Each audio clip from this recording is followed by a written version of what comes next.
खाली खाली अखियों में तू ही बसा था, मन्नत मुराद मेरी तू ही दुआ था।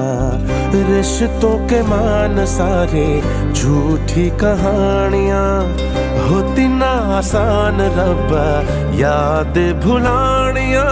हो हारा दिल सजना वे, हारा दिल सजना वे, ओ सजना वे। بتول با من میای بریم دیدنم مؤمنه؟ ها ببین الان بهترین موقعیتی که پیش بچه همون باشیم. تو شرایط سختی و تو شرایط سخت آدم به عزیزش نیاز داره. آقا عرفان، قاعدتاً بچه هاتون باید پیش شما و کنار شما باشن، چون که خونه پسرتون اینجاست نه اونجا. من دارم از مؤمنه حرف میزنم. اون یه اتفاق بدی رو پشت سر گذاشته، اصلا اینو میفهمی؟ هرچی نباشه دختره. معلوم نیست چقدر ترسیده. تو اون 2 روز چه حال روزی به اون دختر بیچاره. آقا عرفان شما هم حرف دل منو زدین. آره اون دختره 2 شب بیرون از خونه گذرونده، نمیدونیم چه بلایی سرش اومده. اینو فقط خودش میدونه. نه آدمای بیرون وقتی ازمون سوال میپرسن باید جوابگوشون باشیم، مگه نه؟ از صبح 1000 تا تلفن مردم رو جواب دادم و همه میپرسن دختره به خاطر پول رو بوده شده بود یا کسی باهاش خصومت شخصی داشته. به اونا چی جواب بدم؟ شما بگین چی جواب بدم؟ که دختره خودش از خونه بیرون رفته و خودش دوباره برگشته؟ محض رضای خدا آقا عرفان منو ببخشید، من دیگه حوصله شنیدن داستانای جدیدو ندارم. نمیدونم اونجا براش چه اتفاقایی افتاده. کی تضمین این حرفا رو بهمون میده؟ به من بگین بدونم. حرف زدن باید به هیچ جا نمیرسه. اگه میخوای بیای چه بیا، وگرنه خودم میرم دیدنش. منظورتون چیه؟ شما چی میخواین بگین؟ من دیوونه شدم که دارم این حرفا رو به زبون میارم؟ شده باشی یا نشده باشی، ولی با این کارات حتما منو دیوونه میکنی. من میرم.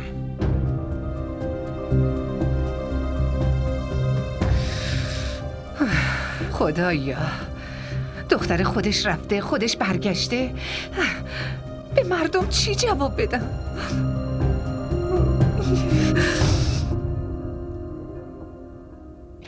بفرمایید پسرم، من براتون غذا درست کردم. نونم گرم و تازه است. تو اینجا بیحال افتادی، سمیم که تو بیمارستان بیحال افتاده.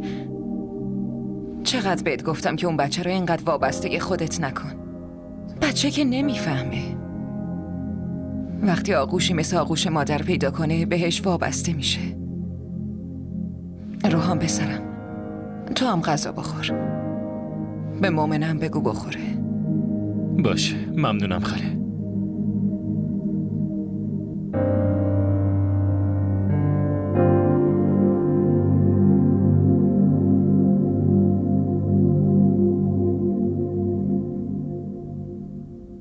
غذا تو بخور. اشتها ندارم. تو بخور. نگه میشه یه لطفی در حقم بکن. لطفاً منو ببر بیمارستان پیش سمی. یه زنم نه. میترسم. نمیدونم باز کدوم دشمن میخواد بهم حمله کنه. داری به من طعنه میزنی؟ نه، نمیتونم طعنه بزنم. یه زن ناتوان فقط میتونه التماس کنه. باشه، تو غذا تو بخور، من تو رو میرسونم بیمارستان. اشتها ندارم. 2 روز غذا نخوردم، هیچیم نشد، جلو رود زنده نشستم. چرا با غذا لج میکنی؟ غذا تو بخور. پس بذار بمیرم. یک بار مردن بهتر از هر روز مردنه. सजना वे सजना वे تا وقتی من زنده تو هم نباید بمیری. زنده بمونم که چی بشه؟ اشتباه من چیه؟ من حتی نمیدونم چه تقصیر و گناهی دارم که این اتفاقا برام تموم نمیشه. میدونی تقصیر تو چیه؟ این که تو زن روحامی، اون روحامی که اول به زن ارزش میده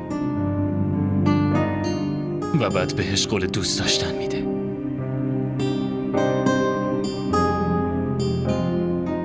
و اون دختری که روبروش نشسته هم براش ارزشمنده و همین که خیلی دوستش داره. با وجود این که در دسترسشه اما بازم منتظرش نشسته، منتظر اون روزی که با تمام احترام اونو به خونش ببره و فراقش به وصال تبدیل بشه. آخه چرا اینقدر منو دوست داری؟ نکن.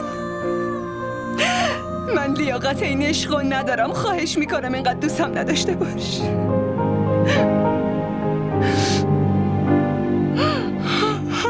खाली खाली अखियों में तू ही बसा था, मन्नत मुराद मेरी तू ही दुआ था। रिश्तों के मान सारी झूठी कहानियाँ होती ना आसान रब्बा, याद भुलानियाँ हो। हारा दिल सजना वे हारा दिल. دختره دستمون در رفت قاسم. حالا چی کار کنیم؟ از من میشنوی بیا از اینجا بریم بیرون. اگه اینجا بمونیم همش باید فرار کنیم پسر. الکی داریم اذیت میشیم و در ضمن من اون دختره رو دیدم، اون مال تو نمیشه داداش. میفهمی که چی میگم؟ مثل اینکه تو هنوز منو نشناختی. بازم همون حرفا؟ چی کار میکنی؟ بازم میخوای بری بدزدیش؟ من نمیفهمم این کارا چه نفعی برات داره پسر. پسر تو چقدر خودتو زود میبازی. تو هر کاری که نباید همیشه نفع خودتو بسنجی. من تنهام ولی خدا با منه. کار من اینه که به دیگران یه کمکی کرده باشم. گوشی تو بده، یه تماس مهم دارم. بده.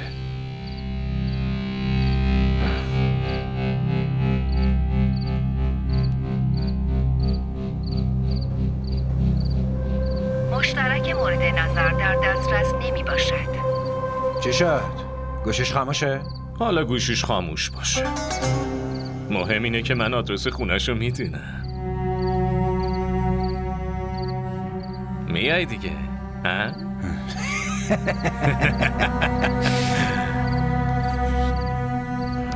قاسم پلیسم.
سلام خاله جون.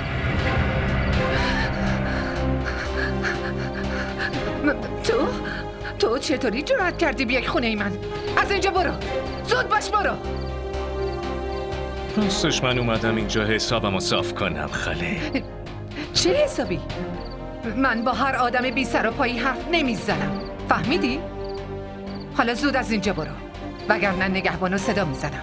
نه نه نه نه، قبل از اینکه بخواین مرتکب همچین اشتباه بزرگی بشین بهتره به این فکر کنین که ممکنه چه عواقب بدی به همراه داشته باشه. بتول خانم. اگه میخواستم از در بیام داخل، اون وقت برای شما مشکل پیش میومد. بگذاریم. الان پلیس دنبالمه. منم هیچ جای امنی سراغ ندارم. ولی به نظر میاد این خونه بهترین جا واسه یه قایم شدنه. چی؟ سجنا من لیاقت این عشقو ندارم. خواهش میکنم اینقدر دوستم نداشته باش.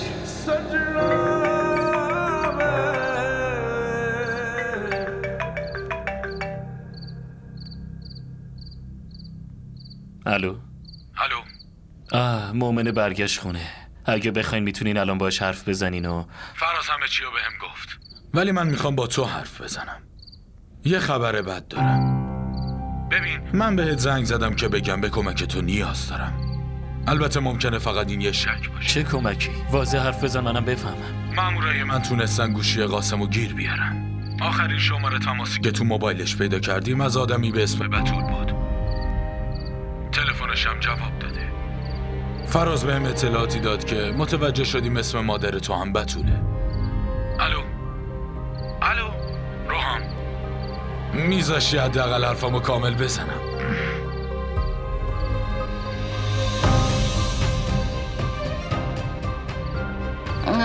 فقط این که من هر وقت در مورد این موضوع به مؤمنه فکر میکنم فقط بتول خانم به ذهنم میاد.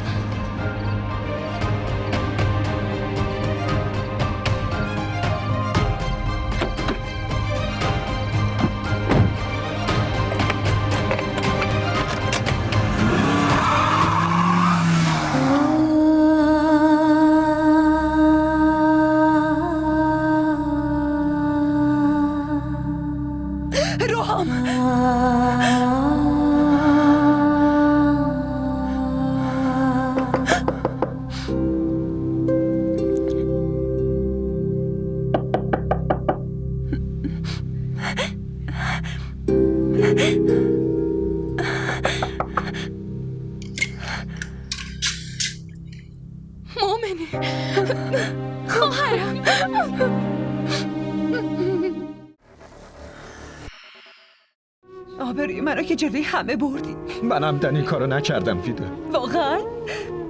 پس کی گفت که تو این کارو بکنی؟ قلبم از اینکه تو رو از دست بدم ترسیدم. عشق من نمیذاره که تو مال کسی بشی. من اینجور عشقی نمیخوام که پدر و مادرمو به خاطر من بی‌آبرو کنه.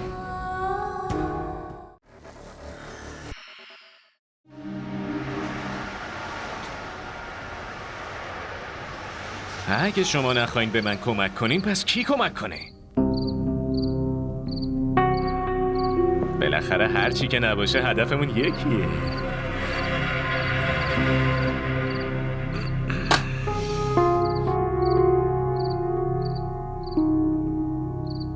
بشینین. نگران نباشین، من از خودتونم. بشین.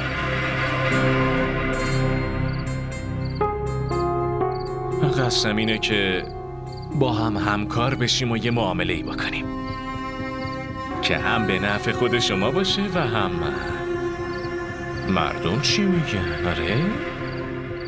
با داشتن حتی یه تیر میشه 2 نشونم با هم زد.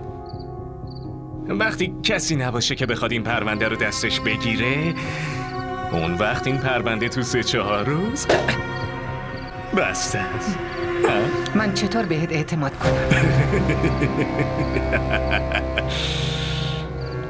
در واقع شما مجبورین که به من اعتماد کنین. در غیر این صورت دیگه هیچ چاره ای ندارین. چون اون دختر حتما میره کلانتری و اسم منو میبره. بعد من اسم شما رو میبرم. این مزخرفات چیه که میگی؟ چرا باید اسم منو ببری؟ هرچی شما بگی بتول خانم. ما 2 دیگه مجبوریم که با هم دست همکاری بدیم. طبق قرارمون هر چقدر میخواستی بهت دادم. بیشتر از اینم نمیتونم بهت کمک کنم. حالا زودتر از اینجا گم شو. و در ضمن اون کاری هم که بهت سپرده بودم و خوب انجام ندادی. من بهت گفته بودم که مؤمنه رو برای همیشه از زندگی روحام دور نگه داری، اما حماقت تو کاری کرد که مؤمنه نه تنها دور نشد بلکه برای تمام عمرش کنار پسر من میمونه.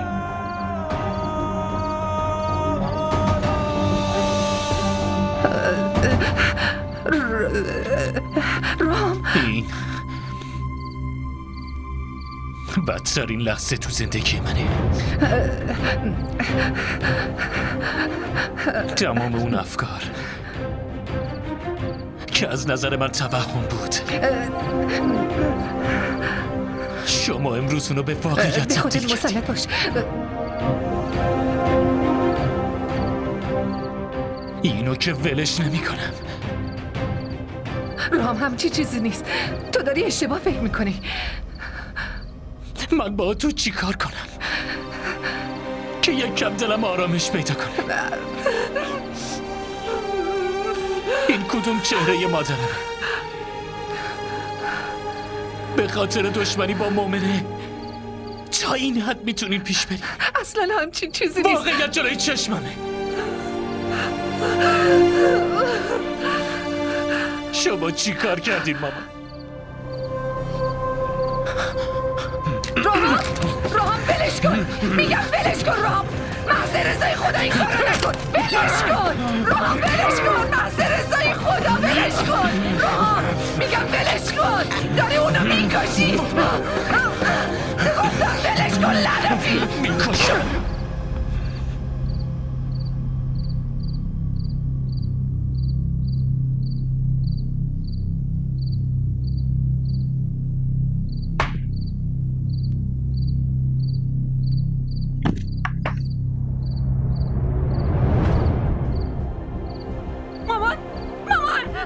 اسلحه رو بده به من. مامان اینو بده به من. برو زودتر از اینجا برو. میگم این اسلحه رو بده به من.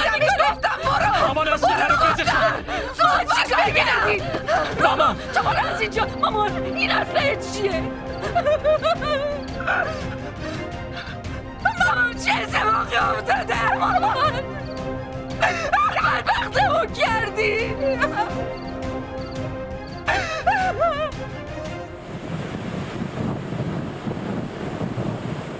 قاسم خیلی بدشانس بود. از اولش هم شانسی نداشت.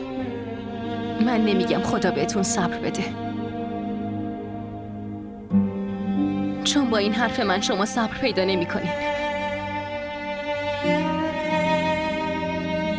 هر چقدر که زمان بگذره،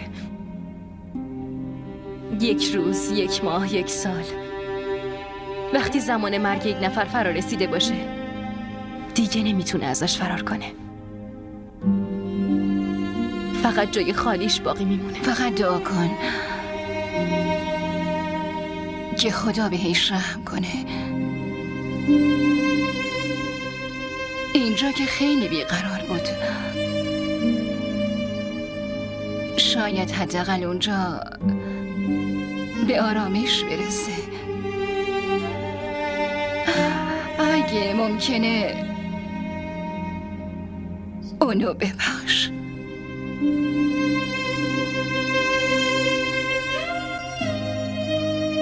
من اونو بخشیدم.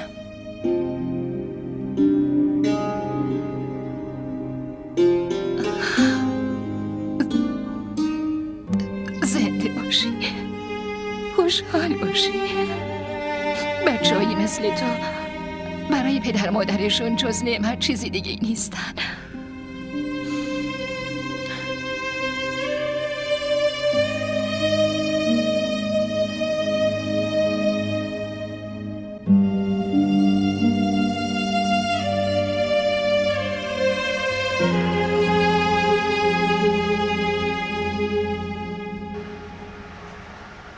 ما را در شبکه‌های اجتماعی دنبال کنید.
اگه شما هم ضعیف بشین دیگه کی مراقب مامان باشه؟ اون الان به حمایت ما نیاز داره. لطفاً.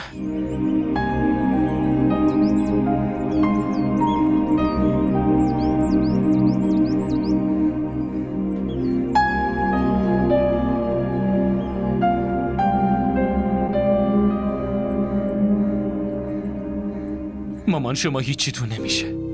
من نمیذارم براتون اتفاقی بیفته. فقط همون چیزی رو بگین که من میگم.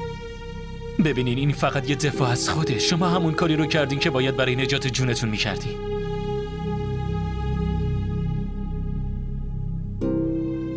شما چطوری؟ داره میبینه که جلوی رود وایسادم. از دیشب به یه چیزی فکر میکنم. تو تا همین لحظه که زندگی کردی حتی یه سوز کم نکشتی. پس چطور تونستی یه آدم زنده را بکشی؟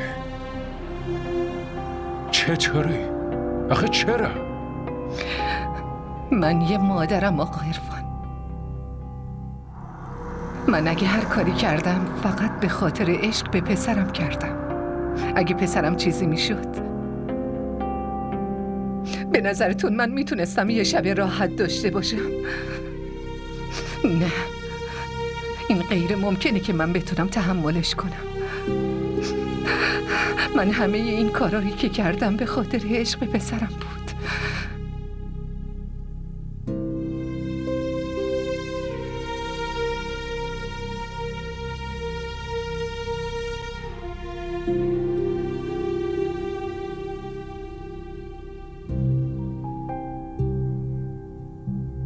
کار دنیا عجیبه. من همیشه همه چی رو برای روحام متفاوت و خاص میخواستم، اما اون الان مثل یه آدم عادی مقابلم ایستاده، با فاصله، دور از من چی کار کردم؟ عشق و محبت من به روحام از من یه قاتل ساخت.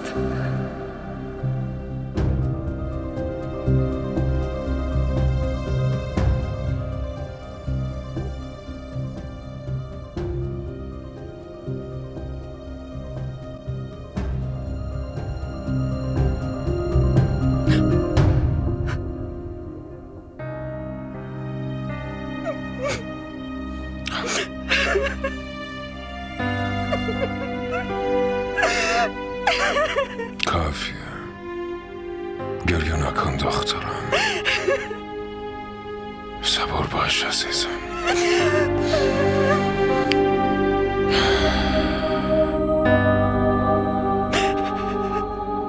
بعضی اوقات وقتی نور خیلی زیاد میشه تو دیگه قابلیت اینو نداری که اطرافتو درست ببینی. عشق بتول به روحام درست مثل همین نوری بود که گفتم. اون در اطراف روحام دیگه هیچی رو نمیدید. عشق وقتی از حد و تعادلش خارج بشه همچین اتفاقی میفته دخترم. همچین اتفاقی میفته.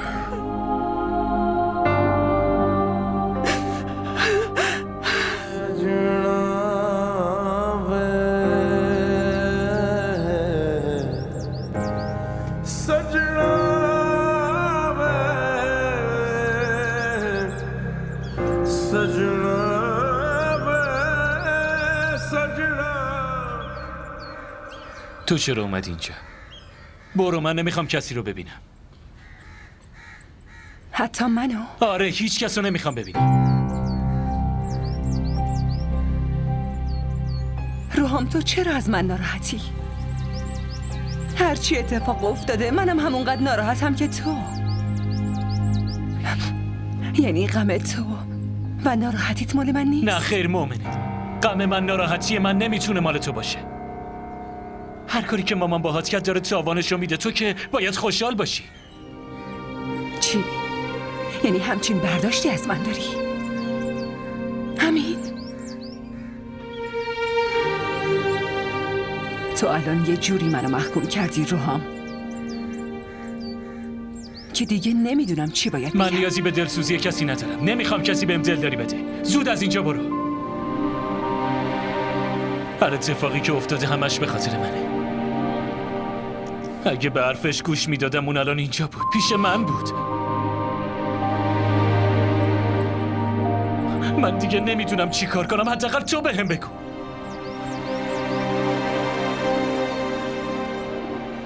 روحام یادته که من همیشه بهت میگفتم که پیوند مادر مهمتر از همه پیوند هاست. تو امروز اینو حس کردی، ولی با روش اشتباه. مومن مامان هر کاری که کرده عکس العمل به کارای من بود. اون نمیخواست من ازش دور باشم و من به خاطر عشق تو هی از اون دور میشدم. به خاطر لجبازی و خودخواهی من بود که مامانم الان پشت میلای زندان افتاده. حالا بگو این پشیمونی و این عذاب وجدانم به نظرت اشتباهه؟ نه.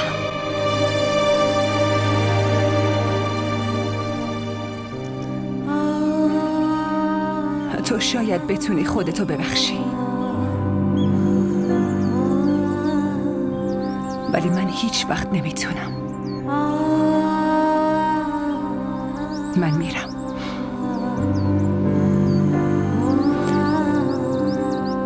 مراقب خودت باش. रिश्तों के मान सारे झूठी कहानियां होती ना आसान रब्बा याद भुलानियां हो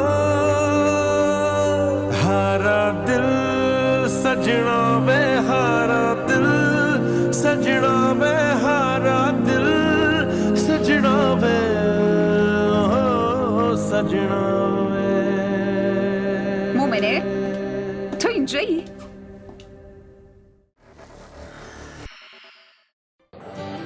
بگو ببینم خوشگله. ببینی وقتی آدم عاشق یکی میشه دیگه نمیپرسه که چقدر خوشگله. شاید اون از همه خوشگل‌تر باشه. این عشق عزیز دلم آب نیست که هر وقت تشنت شد بگی یه لیوان آب بده. برای آب باید هزینه‌شو داد، به همون قیمتی که تشنه‌های کربلا پرداخت کردن. خب چند روز بود که با روحام حرف نزده بودم. نگرانش شدم، برای همین اومدم اینجا که باش حرف بزنم. کار خوبی کردی. ولی الان کجا میری؟ نمیشینی؟ چی شده؟ ناراحت به نظر میرسی. ببینم روحان بهش چیزی گفته؟ نه خیر، من دیگه میرم. مومنه؟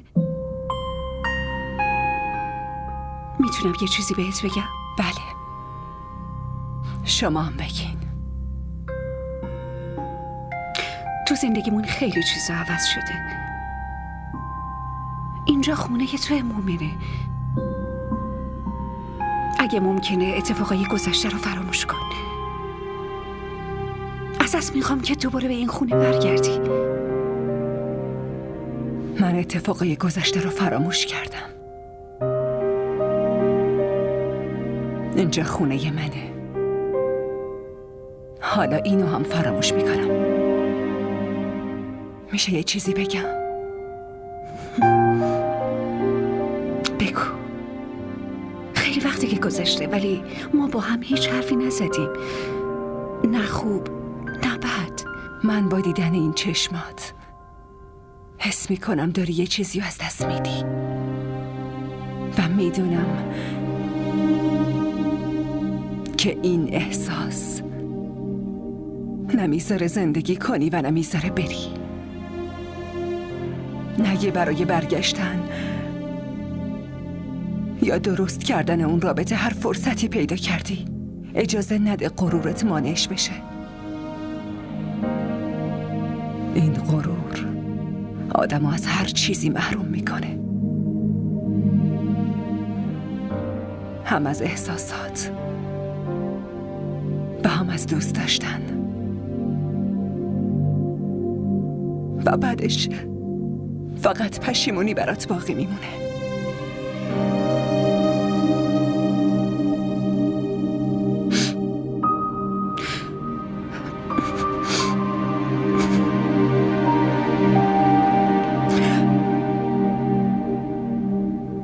خیلی ممنونم مومنه.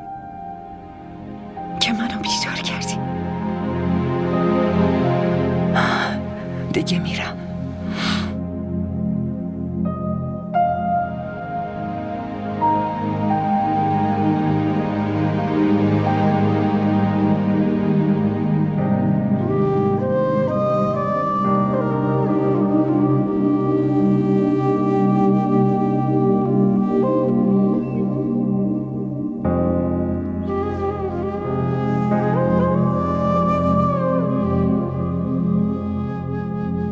خانم بیا صابونت رسید.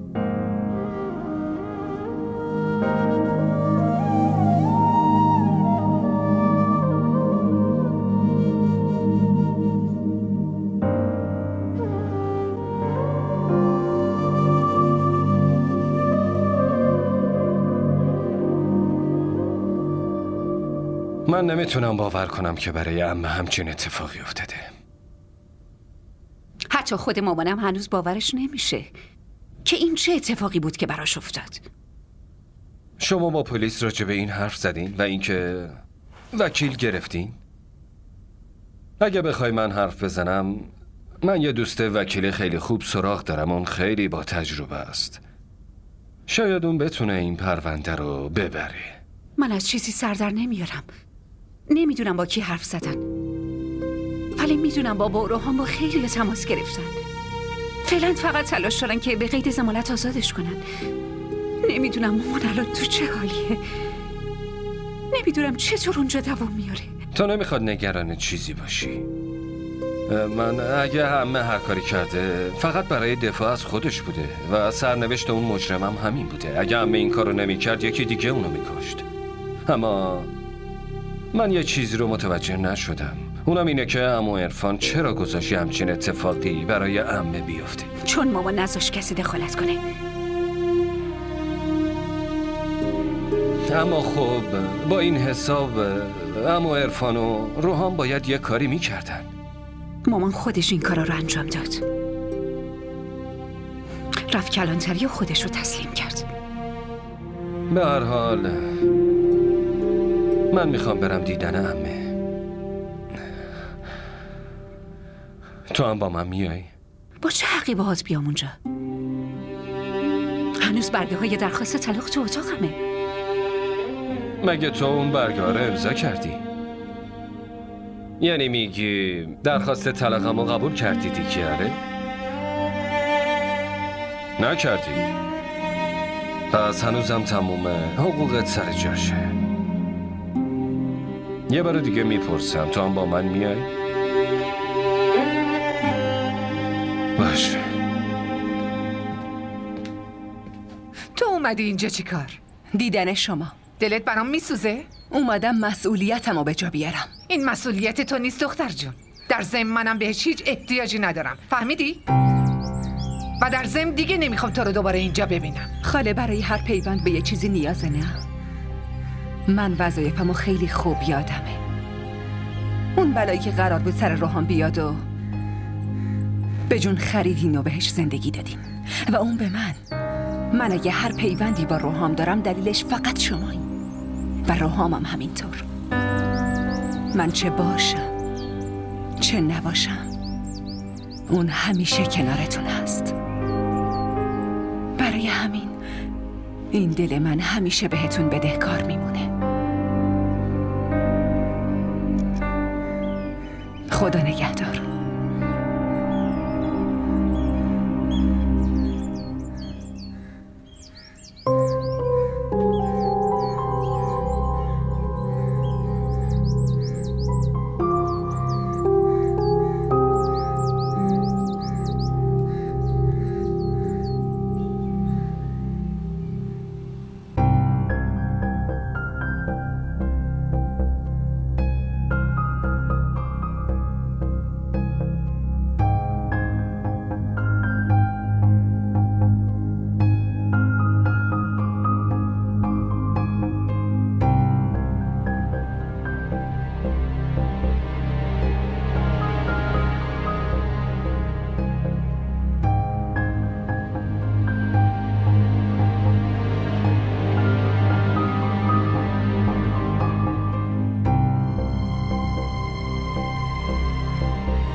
ما را در شبکه‌های اجتماعی دنبال کنید.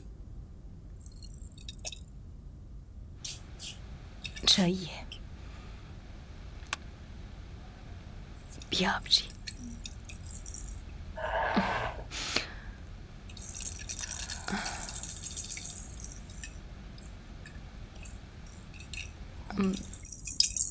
آبجی، باز با داداش روحام دعوا کردی؟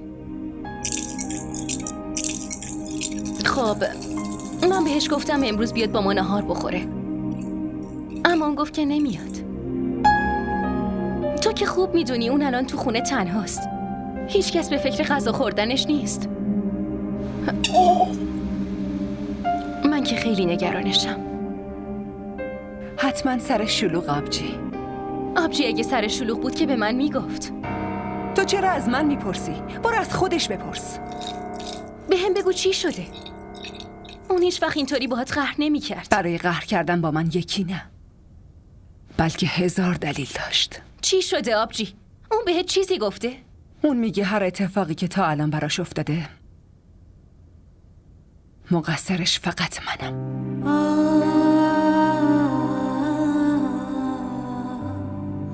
فقط من.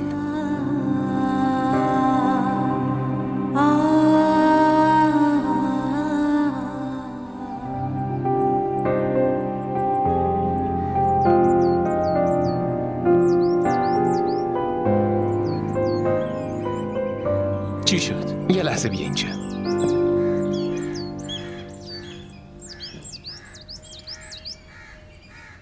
دیگه نگران چیزی نباش. خاله خیلی زود آزاد میشه، به امید خدا. اما روحان تو باید با خانواده قاسم حرف بزنی. اگه اونا شکایتشون رو پس بگیرن یا حتی اینکه تو دادگاه رضایت بدن، دیگه پرونده بسته میشه. این چطور ممکنه؟ منظورم اینه من بهشون چی بگم؟ هر چیزی بالاخره قیمت خودشو داره. تو باید دیه کامل رو بهشون بدی تا پرونده بسته بشه. یعنی به همین راحتی هست؟ نمیشه گفت راحته، ولی خب سختم نیست. نمیدونم داداش. تا دیروز که همه چی سخت نبود، ولی الان همه چی انقدر به هم خورده که نمیدونم چی کار کنم. خودتو تنها حس نکن، ما همه کنارتیم و بهت این تضمین رو میدم که مومنه هم کنارت میمونه. تو یه بار باهاش حرف بزن، حتما یه راهی براش پیدا میکنیم.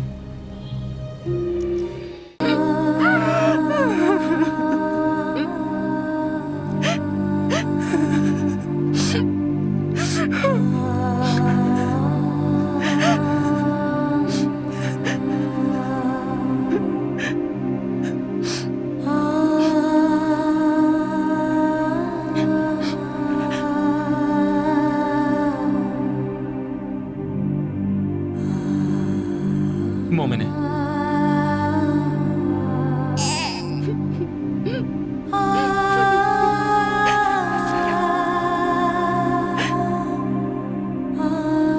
سمی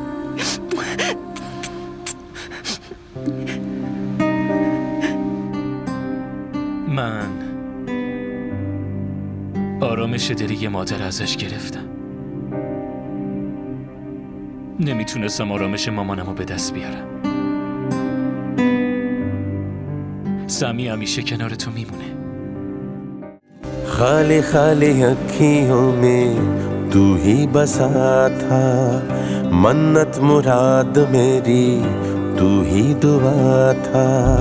रिश्तों के मान सारे झूठी कहानियाँ, होती ना आसान रब्बा याद भुलानियाँ। DDTV ارائه کننده بزرگترین سریال های درامای ترکی، کره‌ای، پاکستانی دوبله شده به فارسی می باشد.